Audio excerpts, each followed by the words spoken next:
तो व्यक्ति को ज्यादा कंपटीशन नहीं पढ़ना चाहिए। छोटे छोटे बच्चों को भी आजकल लोग कंपटीशन में डाल देते हैं, है ना, और उससे नुकसान ही होता है। उससे क्या होता है ना, एक दूसरे के प्रति ईर्ष्या पैदा हो जाती है ना। अभी एक जगह पे कुछ लोगों ने क्या किया कि बच्चों ने एक दूसरे को पता नहीं कंपटीशन के चक्कर में उसको मरवा उड़वा दिया बच्चों ने आपस में, है ना। तो हर बार फर्स्ट आता था तो उसको बच्चों ने कुछ जहर वहर खिला दिया कि ले अब तू आजा फर्स्ट, है ना।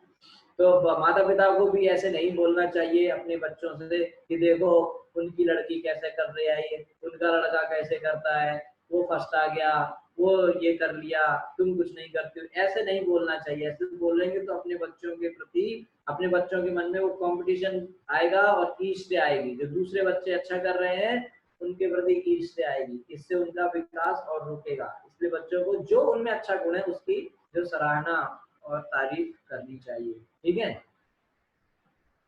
एवि इंद उपसंसृष्टैः पाखंडैः हारबीजनम् हिर्यमाणं विचक्षुवैनं यस्ते यज्ञदृग अश्वमूत्। एवि इन इंद्र उपसंसृष्टैः, इंद्र द्वारा विरचित पाखंडई पाप पूर्ण कार द्वारा हारवी मनोहर जन्म सामान्य लोग हिर्यमाणम चुराए गए चक्षुआ देखो तो एनम ये यह जो ते तुम्हारा यज्ञ यज्ञ में विघ्न उत्पन्न करने करके अश्वमूल घोड़े को चुराने वाला। जरा देखिए कि राजा इंद्र यज्ञ के घोड़ों को चुराकर किस प्रकार यज्ञ में विघ्न डाल रहा था। उसके द्वारा प्रचारित मनोहर पापमय कार्य सामान्य जनों द्वारा आगे बढ़ाए जाते रहेंगे। ब्रह्मा जी कह रहे हैं कि आप समझ लो कि इंद्र ने जो इतने अधर्म फैला दिए हैं ये आगे हमेशा चलते रहेंगे और इससे समाज में बहुत नुकसान होगा। इसलिए आप मान जाओ नहीं, ये व्यक्ति और गड़बड़ करता रहेगा। ठीक है। भगवत गीता में बताया गया है 3:21 आचरति श्रेष्ठ तत्तदेव तरो जनः सा यत् प्रमाणं कुरुते लोकस्तद अनुवर्तते। सही है। महापुरुष जो यद यद आचरति श्रेष्ठ, बड़े लोग महापुरुष लोग जो जो आचरण करते हैं साधारण व्यक्ति उनका अनुसरण करते हैं।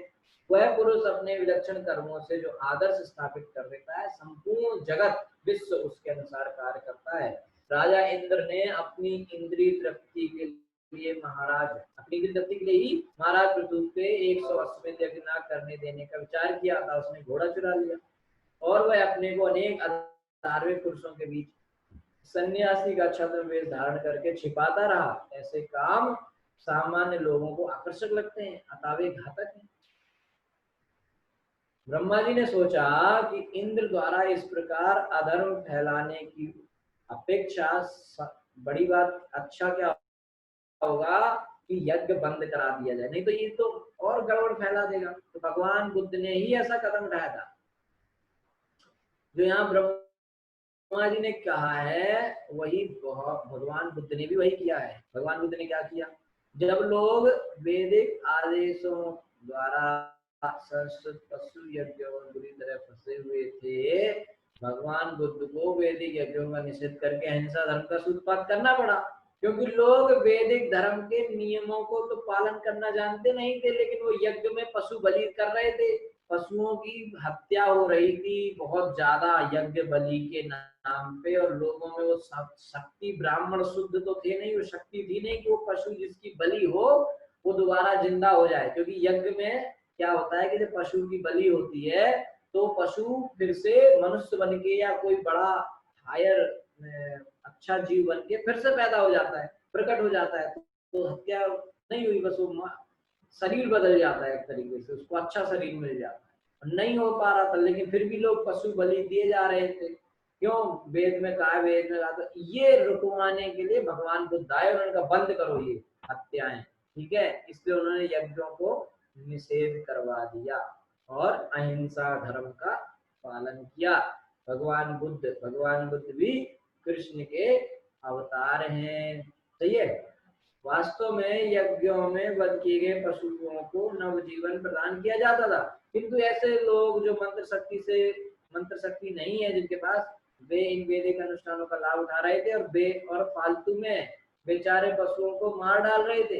अतः उसने भगवान बुद्ध को वेदों की सत्ता अस्वीकार करनी पड़ी। उन्होंने कहा मत मानो, इससे पहले अहिंसा मानो। बुद्ध ने कहा मनुष्य को ऐसे यज्ञ नहीं करने चाहिए जिससे अव्यवस्था फैले, ऐसा यज्ञ ना करो जिससे कि गड़बड़ ज्यादा हो। ठीक है। इसलिए जो है भक्ति भी आराम से करनी चाहिए। अगर कोई आप ज्यादा दिखावा करोगे तो दूसरा आदमी ज्यादा नुकसान करेगा, इसलिए आप भी छिप के करो। अगर कोई आपकी भक्ति से ज्यादा वो परेशान हो रहा है और आपको बहुत प्रॉब्लम कर रहा है, तो आप जो है उसको दिखाओ ही मत, छुप के करो, क्या जरूरत है उसको बताने की। नहीं, अगर उसको दिखा के करोगे तो वो और पाप करेगा, उल्टा चलेगा वो आपसे, ठीक है। इसलिए वो अपना अलग करो, ठीक है। ऐसे यज्ञों को बंद करना ही श्रेष्ठ होगा। जैसा कि हमने बारंबार दोहराया है, कलयुग में स्वयं ब्राह्मणों के भाव में वेद यज्ञों को संपन्न करना संभव नहीं है। इसलिए शास्त्र कलयुग में तो ये सब यज्ञ करने की जरूरत ही नहीं है। कलयुग में तो एक ही यज्ञ, वो संकीर्तन यज्ञ करने का उपदेश शास्त्र द्वारा दिया गया है। संकीर्तन यज्ञ से भगवान चैतन्य के रूप में भगवान प्रसन्न होंगे और पूजित होंगे। शास्त्र क्या कहता है?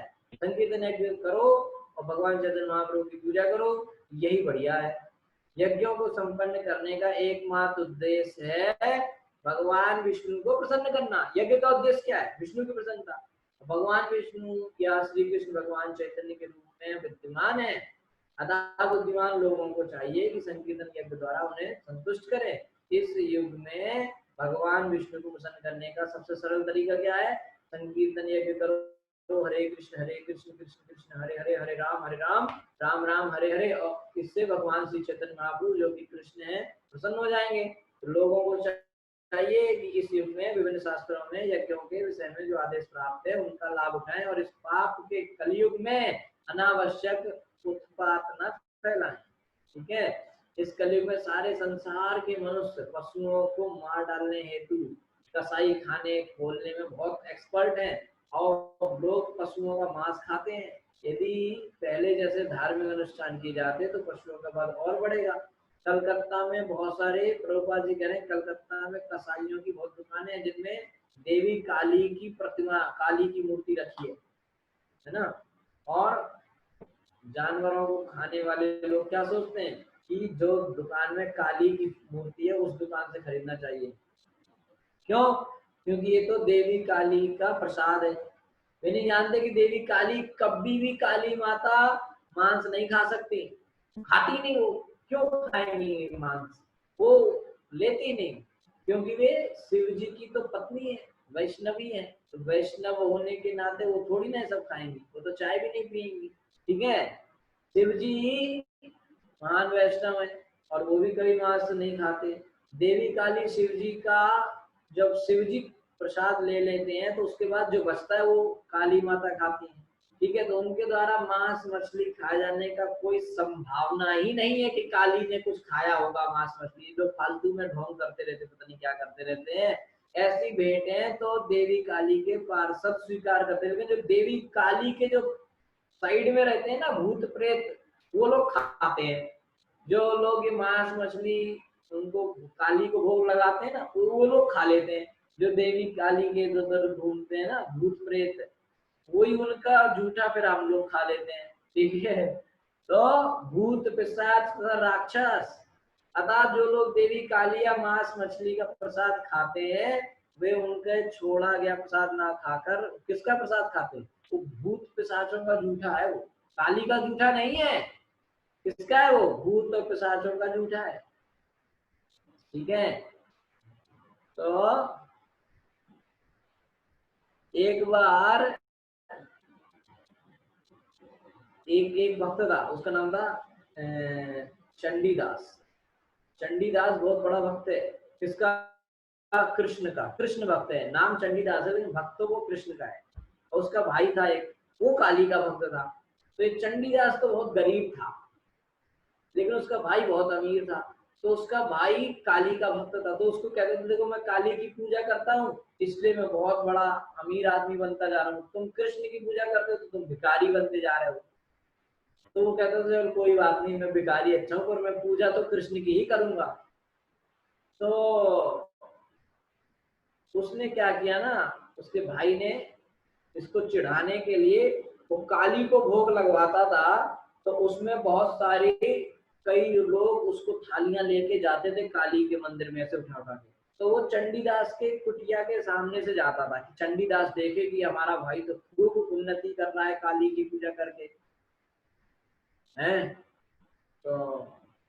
उसके सामने से निकलता था तो चंडीदास देखता था कि अरे काली को खूब भोग लगा रहा है ये, तो इसका मतलब इसको खूब पैसा धन सब मिल रहा है और उसको खूब उन्नति हो रही थी। ठीक है, तो एक दिन उसने सोचा यार काली माता तो मेरे ऊपर खूब प्रसन्न है। किसने सोचा? चंडीदास के भाई ने।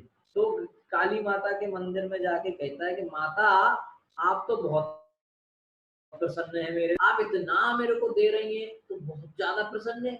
मतलब मैं तो सोच रहा हूँ इतना तो मैं आपकी वो सेवा भी नहीं कर रहा जितना आप मुझे दे रही हो बदले में। तो ये सही में आप दे रही हो कि क्या है? इतना तो मुझे इतना ज्यादा धन दौलत मिल रही है तो इसका मतलब है कि आप बहुत प्रसन्न हैं।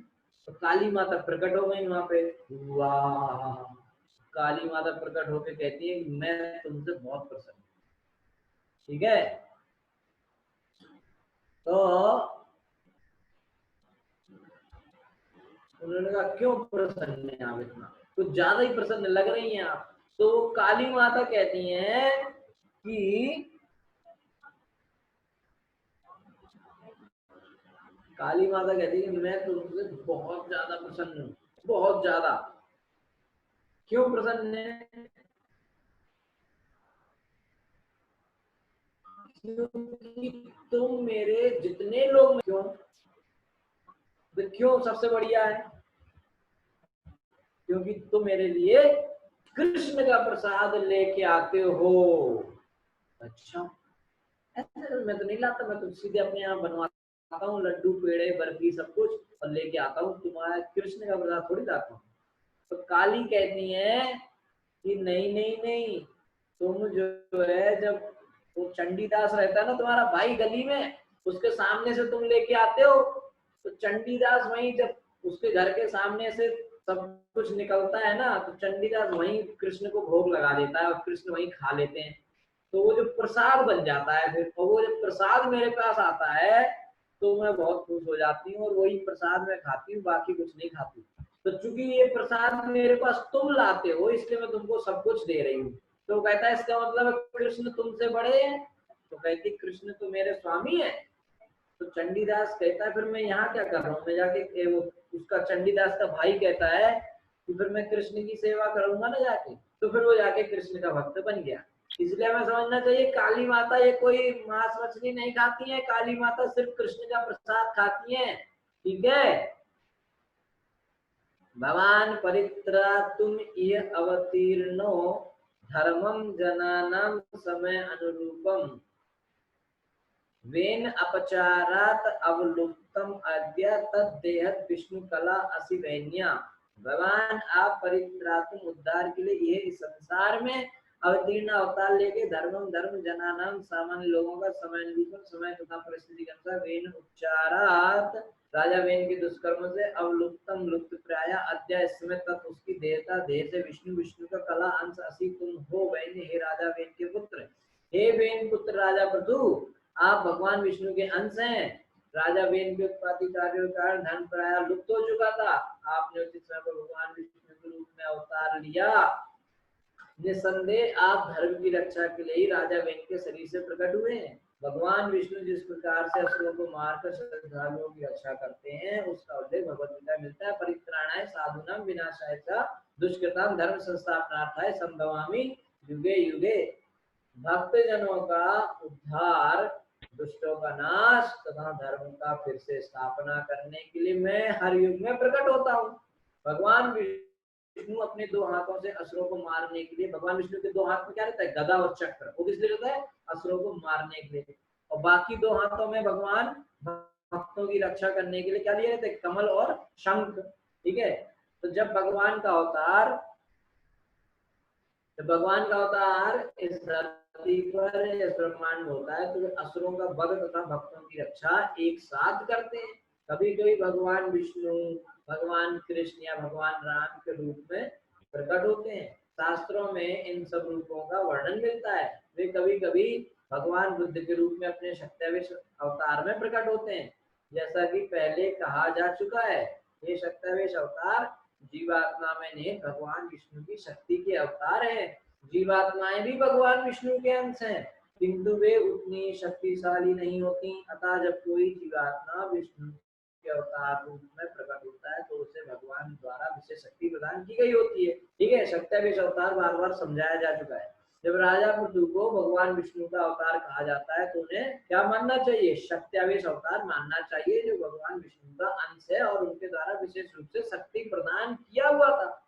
भगवान विष्णु द्वारा शक्ति प्रदत्त जीवात्मा विष्णु के अवतार के रूप में भक्ति उपासना पद्धति का उपदेश देने के लिए होता है। ऐसा व्यक्ति भगवान विष्णु के समान ही काम करके तर्कों द्वारा असुरों को हराता है और शास्त्र अनुमोदित भक्ति उपासना पद्धति का उपदेश देता है। ठीक है, तो सत्यावेश अवतार आप समझ रहे कि भगवान विष्णु की एक शक्ति है वो। ठीक है, तो भक्ति का प्रचार करने के लिए भी सत्यावेश अवतार हो सकता है। ठीक है, तो वो कैसे करेगा? वो अपने भक्ति के तर्कों से असुरों को हरा देगा, जैसा कि भगवत गीता में संकेत किया गया है। जब कोई अद्वितीय पुरुष भक्ति योग का उपदेश देता है तो हमें जान लेना चाहिए कि भगवान विष्णु या भगवान कृष्ण द्वारा शक्ति प्रदान है। अगर कोई व्यक्ति भगवान विष्णु के बारे में बता रहा है, सिखा रहा है और कृष्ण भक्ति का प्रचार कर रहा है तो ये मानना चाहिए कि उसको कृष्ण ने डायरेक्ट की पावर दी है, तभी तो प्रचार कर पा रहा है, नहीं कैसे कर पा रहा है। चैतन्य चरितामृत में इसकी पुष्टि के लिए कृष्ण शक्ति बिना नहीं तार परिवर्तन, बिना कृष्ण की शक्ति के बिना अगर किसी को कृष्ण की शक्ति नहीं मिली है तो वो प्रचार नहीं कर सकता। तो कृष्ण की शक्ति मिले तभी प्रचार कर पा रहा है। जब तक किसी को ईश्वर द्वारा विशेष शक्ति प्रदत्त ना हो तो भगवान के पवित्र नाम की व्याख्या नहीं कर सकता। यदि कोई ऐसा कोई व्यक्ति जिसको भगवान विष्णु ने शक्ति दी है कि जाओ कृष्ण के नाम का प्रचार करो, जैसे कि श्रील प्रभुपाद, अगर कोई उनकी आलोचना करता है, बुराई करता है, उसमें दोष कमी निकालता है तो वो लोग विष्णु के प्रति अपराधी माने जाएंगे और उनको दंड मिलेगा। भले ही ऐसे लोग नकली तिलक माला धारण करके वैष्णव बन लें, किंतु यदि वे शुद्ध वैष्णव की निंदा करते हैं तो भगवान उन्हें कभी क्षमा नहीं कर सकता। शास्त्रों में इसके कई उदाहरण हैं। खूब आप तिलक लगा के और भक्त बनने की कोशिश करो, लेकिन अगर दूसरे भक्त की निंदा करेंगे तो भगवान विष्णु आपको कभी माफ नहीं करेंगे। तात्वं विमर्शयास्य भवं प्रजापते संकल्पनम विश्वसर्जां पिपीप्रहि इंद्रियं च मायाम उपधर्ममातरं प्रचंड पाखंड पथम प्रभोजहि। सा उपर्युक्तम, तुम विमर्श विचार करके अस्य इस जगत का भवम आस्ते संसार प्रजापति मनुष्यों के त्राता संकल्पनम दृढ़ निश्चय विश्व सृजां, विश्व के जनकों का पिपी प्रही पूरा करो। इंद्र के द्वारा उत्पन्न चा भी माया माया उपधर्म तथा संन्यास के अधर्म का मात्रा माता प्रचंड घातक पाखंड पथम पाप पूर्ण कर्मों का मार्ग प्रभु हे भगवान जही जीत लिया। हे प्रजापालक, विष्णु द्वारा प्रदत्त अपने इस अवतार के उद्देश्य पर विचार कीजिए। इंद्र द्वारा सर्जित अधर्म अनेक अवांछित धर्मों की जननी है, आप तुरंत इन पाखंडों का अंत कर दीजिए। ठीक है, ब्रह्मा जी राजा पृथु को प्रजापति रूप में इसलिए कह रहे हैं जिससे वे अपनी प्रजा की शांति तथा संपन्नता को बचाए रखने के दायित्व को ना भूलें, क्योंकि इंद्र की वजह से प्रजा में अशांति फैल रही थी, अधर्म फैल रहा था। भगवान ने महाराजा पृथु को इसी काम के लिए शक्ति दी थी। ठीक है, कि प्रजा का पालन अच्छे से अच्छे राजा बने। आदर्श राजा का काम क्या है कि वो देखे कि लोग धर्म का ठीक ठीक से पालन करते कि नहीं करते। तो ब्रह्मा ने राजा पृथु से विशेष रूप से राजा इंद्र द्वारा जो ये फर्जी के जो अधर्म चलाए जा रहे थे, ढोंगी धर्म जो चलाए जा रहे थे, उसको खत्म करने की विनती करी। दूसरे शब्दों में राजा का या राज सत्ता का ये धर्म है कि वो इस तरह की जो अनैतिक व्यक्ति हैं उनके द्वारा पैदा किए गए ये पाखंडी धर्मों पर रोक लगाए। और मूलतः धर्म एक है जो भगवान द्वारा प्रदत्त है और वह दो रूपों में शिष्य परंपरा से प्राप्त होता है। ब्रह्मा ने पृथु महाराज से ये अनुरोध किया कि वे इंद्र से वृथा स्पर्धा ना करें, कंपटीशन करने की जरूरत नहीं है। जो उनके द्वारा 100 यज्ञों को पूरा ना होने देने पर तुला था। विरोधी क्रिया करने की अपेक्षा महाराज पृथु के लिए बड़ी बात क्या होगी कि वे यज्ञ को यहीं बंद कर दें। अच्छी सरकार स्थापित करने तथा उचित व्यवस्था लाने के लिए ये कहा गया। मैत्रेय उवाच इत्थं स लोकगुरुणा समादिष्टो विशां प्रति तथा च कृत्वा वात्सल्यं मघोनापि च संददे। मैत्रेय उवाच, मैत्रेय ने कहा, इत्थम इस प्रकार सा राजा पदु लोक गुरुणा समस्त के आदि गुरु ब्रह्मा द्वारा समादिष्ट आदेश विशाम पति लोगों का स्वामी राजा था। इस प्रकार चाबी कृपा करके वात्सल्य स्नेह मघोना जैसे अभी तक भी संधि कर ली। आगे मैत्री ऋषि ने कहा, महर्षि मैत्री ने आएगा, जब परम गुरु ब्रह्मा जी ने राजा पृथु को इस प्रकार उपदेश दिया तो उन्होंने यज्ञ करने की अपनी उत्सुकता त्याग दी। ब्रह्मा जी ने कहा कि 100वां यज्ञ मत करो, इंद्र को रहने दो, ऐसे ही तुम शांत रहो। तो उन्होंने कहा ठीक है, और अत्यंत स्नेहपूर्वक राजा इंद्र से संधि कर ली और उन्होंने मान ली बात। कृताव भृत स्नानाय पृथ्वी भूरि कर्मणे वरान दुष्टे वरदाये ये तद अर्हसि तर्पिता। कृत संपन्न करके अब भृत स्नान यज्ञ के पश्चात स्नान करके पृथ्वी राजा पृथु को भूरि कर्म ने अनेक शौर्य वाले कार्य के लिए विख्यात वरान वर आशीर्वाद दिया थे। वे सब वरदा वर देने वाले देवतागण ये जो तब ऐसे प्रसन्न हो गए। इसके पश्चात महाराज पृथु ने स्नान किया, जो प्रथा जैसा नियम है कि यज्ञ के अंत में किया जाता है, और महिमा युक्त कार्यों के अत्यंत प्रसन्न देवताओं से आशीष वर प्राप्त। सभी देवताओं ने उनको आशीर्वाद दिया। ठीक है, तो यज्ञ का अर्थ भगवान विष्णु है, क्योंकि सारे यज्ञ भगवान विष्णु को प्रसन्न करने के लिए ही किए जाते हैं। क्योंकि यज्ञ करने से देवता अपने आप प्रसन्न होते हैं, अतः वे यज्ञकर्ता को आशीर्वाद देते हैं। जब मनुष्य पेड़ की पौधे की जड़ में पानी डालता है तो डालें, तनिया, टहनियां, फूल, पत्ती सब कुछ में पानी पहुंच जाता है। इसी प्रकार जब पेट में खाना पहुंचता है तो शरीर के सभी अंग में जो है स्फूर्ति जागृति आ जाती है। यदि कोई व्यक्ति यज्ञ करे और अकेले भगवान विष्णु को प्रसन्न कर ले यज्ञ करके, तो सारे देवता अपने आप संतुष्ट हो जाते हैं। बदले में देवता भक्त को वरदान भी देते हैं। इसलिए जो शुद्ध भक्त है वो कभी भी देवताओं से सीधे कुछ नहीं मांगता। उसका तो एकमात्र काम है भगवान कृष्ण की सेवा करो, और देवताओं द्वारा जो चीजें दी जाती हैं उसकी उसे जरूरत ही नहीं पड़ती है। विप्रा सत्या शिष्टा श्रद्धा लब्ध दक्षिणा आशीषो युजु छत्र आदि जायाय सत्कृता। विप्रा सभी ब्राह्मण सत्य सही आश्चर्य जिसके आशीर्वाद तुष्टा अत्यंत संतुष्ट होकर श्रद्धा अत्यंत सम्मान पूर्वक लब्ध दक्षिणा प्राप्त किए हुए आशीषा आशीर्वाद युजु प्रदान किया छत्ता हे आदि राजा को सत्कृता सम्मानित होकर आदि राजा पृथु ने उस यज्ञ में उपस्थित समस्त ब्राह्मणों को अत्यंत सम्मान पूर्वक सभी प्रकार की भेंटें प्रदान की। इन ब्राह्मणों ने प्रसन्न होकर राजा को अपनी ओर से हार्दिक शुभाशीष दिए। तब या भूता महाबाहो सर्व एव समागता पूजिता दान मानाभ्यम पितृदेवर्षि मानवा। स्वया तुम्हारे द्वारा आहुता आमंत्रित महाबाहो हे परम शक्तिशाली, सर्वे सभी एवं निश्चय ही समागता एकत्र पूजिता सम्मानित हुए। दान से मानाभ्यम सम्मान से पितृलोक के वासी देव देवता ऋषि ऋषि मानवा तथा सामान्य जन समस्त ऋषियों तथा ब्राह्मणों ने क्या बोला कि हे शक्तिशाली राजा पृथु, आपके आमंत्रण पर सभी वर्ग के जीवों ने सभा में भाग लिया है। पितृलोक तथा स्वर्गलोक से आए हैं, साथ ही सामान्य व्यक्ति एवं ऋषिगण भी इस सभा में आए हैं। अब वे भी आपके व्यवहार से सभी लोग आपके दान से बहुत ज्यादा अत्यंत ही संतुष्ट हैं। ठीक है, तो इस प्रकार से बात क्या हुई कि जब इंद्र नहीं मान रहा था, मैं आपको सारांश समझा देता हूँ कहानी का, कि अब इंद्र नहीं मान रहा था तो ब्रह्मा जी ने, पृथु तो उसको मारने वाले थे, तो पुरोहितों ने कहा इसको आप मारो मत, आप मत मारो, हम इसे मंत्र से ही मार डालते हैं। तो ब्रह्मा जी आ गए, बोले ऐसा मत करो, इसको तुम ज्यादा परेशान करोगे तो आदमी और अधर्म फैला देगा, तो इससे प्रजा में क्या होगा, और समस्या फैलेगी। तो राजा का काम है, पृथु का काम है कि प्रजा में शांति बनाए, लेकिन इंद्र तो अधर्म फैला रहा है, तो आपका काम है कि इसको अधर्म को रोकें। तो इसको मारने से और नुकसान हो जाएगा, इससे अच्छा है कि आप यज्ञ को ना करो।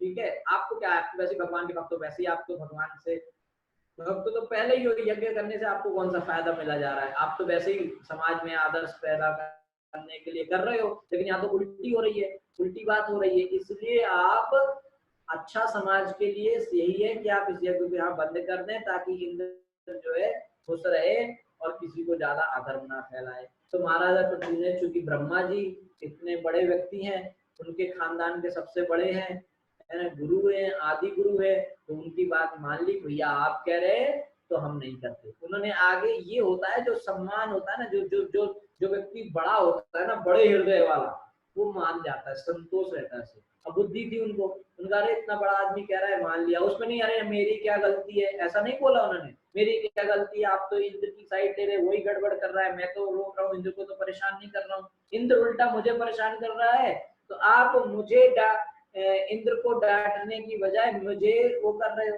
इंद्र को मना करो, आप ऐसे बोल सकते थे, लेकिन उन्होंने ऐसा नहीं बोला। क्यों? उनको सम्मान था ब्रह्मा जी के प्रति, उनको बुद्धि थी। ठीक है, इंद्र को क्यों नहीं समझाया ब्रह्मा जी ने? क्योंकि वो समझाते तो समझता नहीं, वो तो वैसे ही पागल हुआ है, तो उसको क्या समझाएं? समझ में आ रहा है आपको? उसको क्या समझते हैं जो समझ सकता है, जो अधर्म पाप करने पे तुला हुआ है उसको नहीं समझाया जाता, क्योंकि तो वैसे भी नहीं मानेगा, तो दूसरे को समझाते भैया आप भी मान जाओ, आप तो बड़े हो, आप तो समझदार हो, आप मान जाओ यार। जब लड़ाई होती है तो ऐसे कहते हैं यार वो तो पागल है, उसको छोड़ो, आप मान जाओ, आप शांत रहो। तो जो बुद्धिमान होता है वो शांत हो जाता है, वो शांत रहता है, खूब अगला आदमी गाली देता रहे, अपन शांत रहो। अपना बुद्धिमान व्यक्ति शांत रहता है और अपना फायदा कर लेता है। उससे क्या होता है, चूंकि यहाँ पे पृथु महाराज ने अगला अध्याय खत्म हो गया, अगले अध्याय में आपको पता चलेगा, क्योंकि पृथु महाराज ने अपने से बड़े ब्रह्मा जी की बात मान ली और वहां पे झगड़ा रुकवा दिया, उससे उनको बहुत बड़ा फायदा होगा।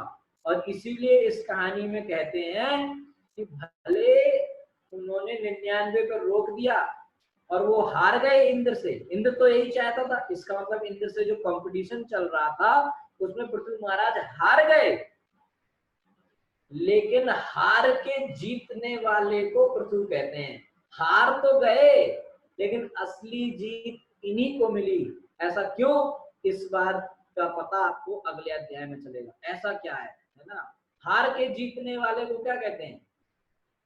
पृथु महाराज।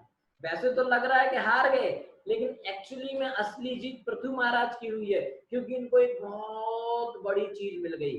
क्यों मिल गई? क्योंकि उन्होंने ब्रह्मा जी की बात मान ली, ब्रह्मा जी की बात मान के यज्ञ रोक दिए, तो सबकी नजर में तो लगा कि इंद्र से हार गए, लेकिन असली में इनको बहुत बड़ा कुछ मिल गया। वो क्या मिल गया, इस बारे में कल हम अगले अध्याय में बात करेंगे। ठीक है, तो लड़ाई झगड़े में जो है, जो बड़ा है, जो बड़े हृदय वाला है, जो समझदार है, बुद्धिमान है, उसको संतोष रखना चाहिए, और अगर वो संतोष रखेगा तो लड़ाई खत्म हो जाएगी। अगर वो छोटे व्यक्ति की भांति वो भी उसमें कचड़े में फंसेगा तो लड़ाई हमेशा बढ़ती जाएगी। जो गलत है वो तो गलत ही है, लेकिन जो बुद्धिमान है उसका भी नाम खराब होगा, उसका समय खराब होगा, उसकी एनर्जी खराब होगी, उसके बदनामी उसकी भी होगी। लोग कहेंगे अरे वो तो था ही पागल, तुम उससे क्यों लड़ने गए, तुम भग जाते, तुम अपना बचाव कर लेते, वो तो है ही पागल, वो तो सबसे लड़ता रहता है, तुम उससे क्यों फंस गए, तुम तो दूर से हाँ हाँ हाँ कह के निकल आओ। तो जो व्यक्ति पागल हो ना, जो हमेशा लड़ता रहता है, सबसे लड़ता रहता है, सबको गाली देता रहता है, ऐसे व्यक्ति से वो अपन को कुछ गाली भी दे तो शांत रहो बस और साइड में हो जाओ तो अपना फायदा होगा। ठीक है, तो पृथ्वी महाराज का कौन सा ऐसा सबसे बड़ा फायदा हो गया जिससे उनको हार के भी जीत मिली, है ना।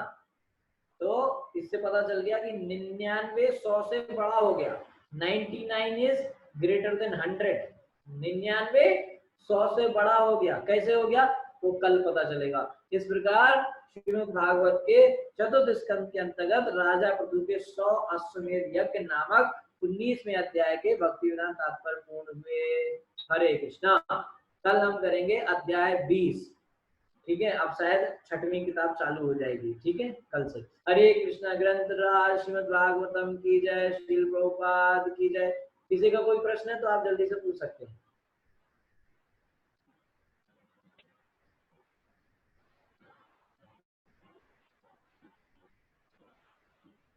किसी का कोई प्रश्न है? ओके, नहीं है। हरे कृष्णा प्रभु जी।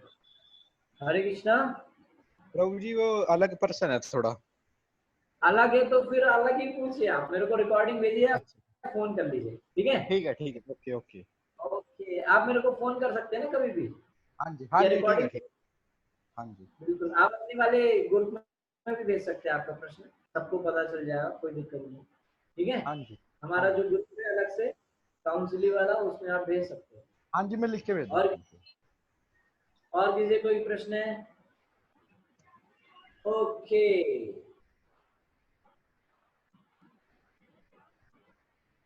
ओके, कोई प्रश्न नहीं है। हरे कृष्णा। ग्रंथराज श्रीमद् भागवतम की जय, श्री प्रभुपाद की जय।